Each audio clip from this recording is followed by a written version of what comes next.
The start of the new year is also a chance to wipe the slate clean and start new when it comes to relationships. Bela Gandhi of the Smart Dating Academy is here with some tips on what you can do to make a change and improve your love connection in 2015. All right, so Dar and I were grilling you during the commercial break. Now we need to do it for our viewers. Okay. What is tip number one on new love in the new year?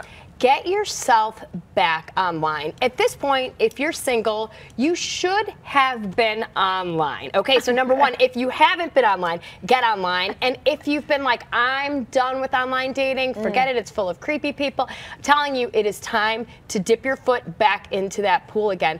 Match.com reports that from December 26th to Valentine's Day, their membership spikes by 38%. That's almost 2 in 5 new people that are gonna be online. This is your time to get back online. So if you think, well, I've tried online, I didn't find a connection, now's the time to see people or meet people that you haven't perhaps found online before. That's right. This is the best time to do it. This is the best time. It is like catching the wave. Yeah. The wave is high, the tide is high. Okay, but what about the people, what do you say to the people who are like, no, I'm not doing online, done? Okay, so get yourself back out there and try to meet people in real life. Okay. But you have to have a plan because your true mate is probably not going to deliver your pizza. So you've got to get out of your house, find things.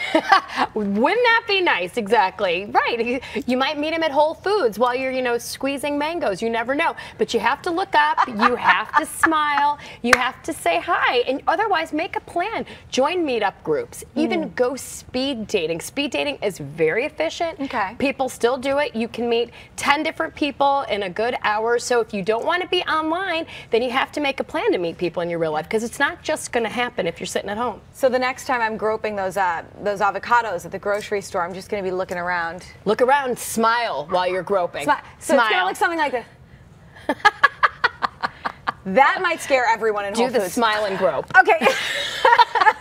Oh, that sounds so wrong. I'm sorry, let us, Bella. Okay, what about looking inward, though? Let's talk about maybe doing that for the new year, perhaps, do you think? I think it's a great idea. So at Smart Dating Academy, we do what's called a 360 feedback with every client that comes into our door. Okay. We have them, or you, send the question. For example, why hasn't Melody still found the right partner yet? You send that out to your village. The people that know you best, love you best, they send that feedback to us.